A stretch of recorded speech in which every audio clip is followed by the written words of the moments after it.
Can I talk to you for a second? Not the version of you that has it together. Not the version you show at work or at church or on social media. I want to talk to the real you. The one that woke up this morning and had to talk yourself into getting out of bed. The one that smiled through a conversation today while something inside you was quietly breaking. The one that is carrying something so heavy for so long that you have honestly forgotten what it feels like to not be tired. You are exhausted, and I do not mean the kind of tired that sleep fixes. I mean the deep kind, the kind that lives in your chest, the kind that comes from hoping for something that has not happened yet, the kind that comes from trying and trying and trying and still feeling like you are standing in the same place. Maybe you are behind where you thought you would be by now. Maybe you have watched people around you move forward while you feel stuck. Maybe you have prayed the same prayer so many times that you have started to wonder if anyone is actually listening. Maybe the dream that once lit you up inside has slowly started to feel foolish.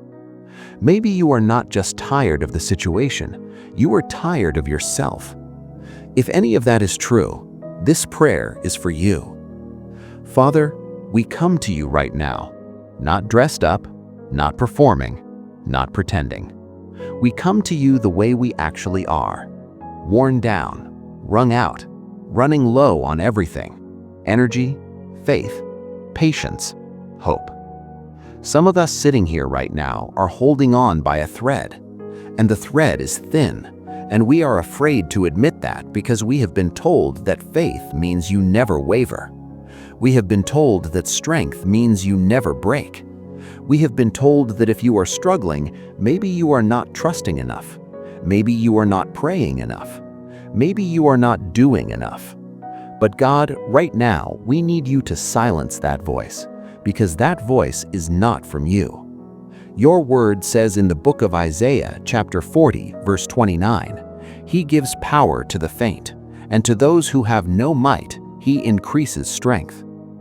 Power to the faint, God, not to the strong, not to the ones who have it figured out, not to the ones performing perfectly.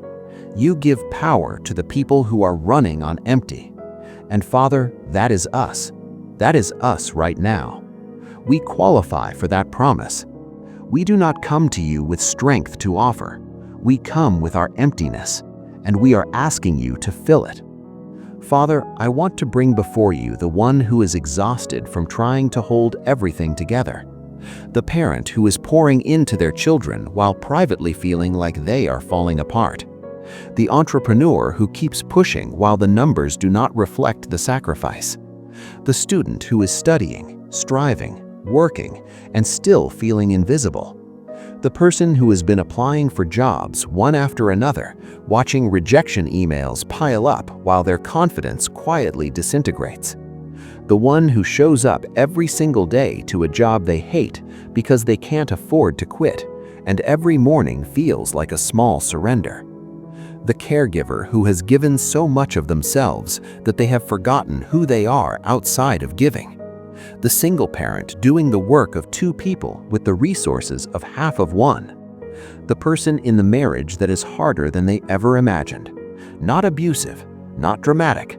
just slowly draining, and they don't know if they are staying out of love or out of fear of starting over. God, see every one of them, name every one of them, hold every one of them. Your word says in Genesis chapter 16, verse 13, You are El Roy, the God who sees. And this name did not come from a powerful person in a triumphant moment. It came from Hagar, a woman alone in the wilderness, rejected, displaced, afraid, running away with nothing. And in that desert, you saw her. So God, see us in our desert. See us in the wilderness of uncertainty. See us in the silence of unanswered prayer. See us in the waiting rooms of life, waiting for the diagnosis, the answer, the callback, the breakthrough, the change. You are the God who sees, and we need to feel that right now. Father, I need to talk to you about the ones who are on the edge of quitting, not the small things, Not giving up on a diet or a habit. I mean the real things, the important things. The one who was on the edge of quitting the dream, the thing they felt called to, the thing they built their life around, the thing they believed you placed inside them. And it has been so long, and the doors have been so closed, and the resources have been so scarce that quitting no longer feels like failure. It's starting to feel like wisdom, starting to feel like acceptance, starting to feel like the smart thing to do. The one who is on the edge of quitting the relationship, not because the love is completely gone, but because the hurt has piled so high they can't see over it anymore, because the conversations keep circling, because the apologies keep coming without the change, because they are not sure if they are fighting for something or just fighting. The one who is on the edge of quitting on themselves, quietly, not dramatically, just slowly withdrawing from their own life, doing less, expecting less, protecting themselves by wanting less, because wanting things and not getting them has become too painful. God, reach into every one of those spaces right now. Your word says in Galatians chapter 6, verse 9, "Let us not grow weary in doing good, for at the proper time we will reap a harvest if we do not give up." If we do not give up.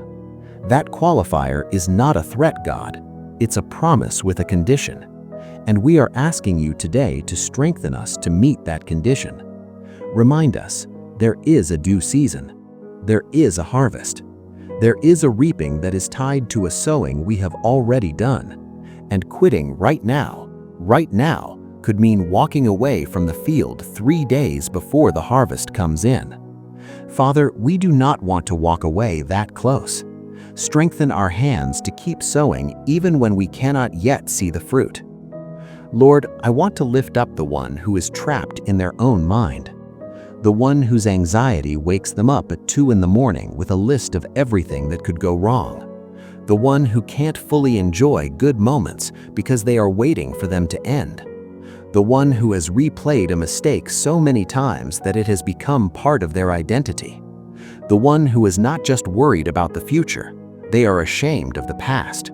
And that shame sits on their chest like a weight they can't lift. The one whose inner voice is not kind. The one who says things to themselves in private that they would never say to anyone they loved. You are falling behind. You should be further by now. Look at everyone else. You have wasted too much time. You have failed too many times. You are not enough. God, come into that interior right now. Come into the private conversation happening behind their eyes right now and interrupt it. Your word says in Romans chapter 8, verse 28, that all things work together for good for those who love you and are called according to your purpose. All things, not the comfortable things, not the easy things, not the things that make sense. All things. That rejection worked together. That delay worked together. That closed door worked together. That loss worked together. That season of confusion worked together. We can't always see the weaving from where we stand, but you are at the loom, and nothing that has happened to us has happened outside of your ability to redeem it. So God, quiet the accusing voice, silence the comparison trap, break the loop of self-condemnation, and speak the truth. This is not the end of the story. This chapter is not the conclusion. The book is not finished. Your word says in Philippians chapter 1, verse 6, "He who began a good work in you will carry it on to completion." You are not done with us. The work you started in us is still in progress, and you do not abandon incomplete work. Father, I want to pray for the ones who feel unseen and unappreciated. The person who gives and gives and gives, at work, at home, in friendships, in community, and rarely receives. The person who shows up consistently and still feels overlooked. The one who does the right thing quietly, faithfully, without recognition, and sometimes wonders, does any of this matter? Does anyone notice? Does it make a difference? The one whose sacrifice is invisible. the one who has been pouring into people who are not pouring back, the one who has been faithful in spaces that have not honored that faithfulness. God, you see the effort that goes unclapped. You see the tears that are cried in the car before walking into the house to hold it together. You see the prayers whispered in empty rooms. You see the private discipline, the quiet sacrifice, the small acts of faithfulness that no stage will ever acknowledge. And you say in your word, your Father who sees in secret will reward you openly. The audience that matters sees every single thing. So to the one who feels invisible, you are not invisible to God. You are not forgotten by heaven. The one who formed you before you were born has not lost track of you in the middle of your process. Lord, I want to pray now for the breakthrough that is being held together by the thread of one more try. The one who has been waiting for the medical report to change. Father, hold them. Give them supernatural peace that passes the understanding of doctors and family members and even their own rational mind. Your word says you are Jehovah Rapha, the Lord who heals. The one who has been waiting for their finances to shift, who has been faithful, generous, honest, and the numbers still do not add up. God, be Jehovah Jireh, the God who provides. Open doors that have been locked. Create pathways where there is no visible road. The one who has been praying for their child, the child who walked away from faith, from family, from their own wholeness. God, you are a pursuing Father. You do not stop searching. The prodigal had not yet arrived home when the Father saw him from a distance and ran toward him. Run toward our children, God. Run toward our families. The one whose marriage feels like two strangers living in a shared space. God, do what only you can do in the interior of two human hearts. Soften what has hardened, heal what has been wounded, rebuild what communication alone cannot restore. Your word says in Joshua chapter 1 verse 9, "Be strong and courageous, do not be afraid, do not be discouraged, for the Lord your God will be with you wherever you go." You are with us in the hospital room. You are with us in the job interview.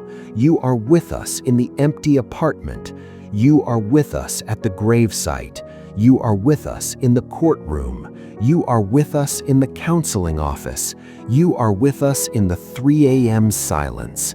We are not navigating this alone. We have never been navigating this alone. Father, I want to pray about strength now.